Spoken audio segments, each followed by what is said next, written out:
ಹೆಂಗದ್ರಿ ದೊಡ್ಡ ಮಂದಿ ಯಾವ ಸೀಸನ್ನಾಗ ಏನೇನು ಬರುತ್ತಲ್ಲ ಅದನ್ನು ಚಂದಾಗಿ ತಿಂದು ಬಿಡ್ಬೇಕು.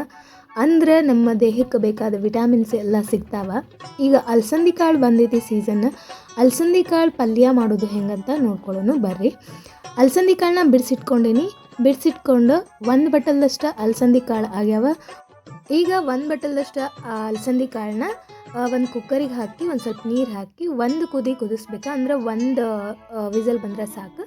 ಆಮೇಲೆ ಟೊಮ್ಯಾಟೊ, ಕೊಬ್ಬರಿ ಮತ್ತು ಉಳ್ಳಾಗಡ್ಡಿನ ಚೆಂದಾಗಿ ಹುರ್ಕೋಬೇಕು.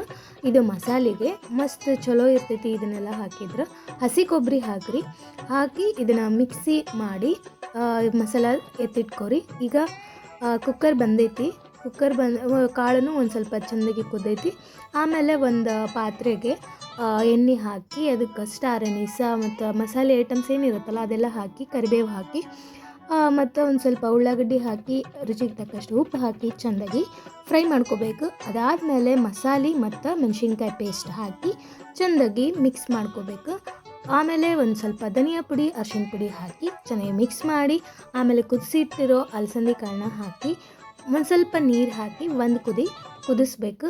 ಅಂದ್ರೆ ಮಸ್ತ್ ಅಲಸಂದಿ ಕಾಳು ಪಲ್ಯ ರೆಡಿ ಆಕೈತಿ. ಇದನ್ನು ಜೋಳದ ರೊಟ್ಟಿ ಜೊತೆ, ರಾಗಿ ರೊಟ್ಟಿ ಜೊತೆ ಅಥವಾ ಅಕ್ಕಿ ರೊಟ್ಟಿ ಜೊತೆ ಎಲ್ಲ ರೊಟ್ಟಿ ಜೊತೆನೂ ತಿನ್ಬೋದು. ಮಾಡಿ ನೋಡ್ರಿ.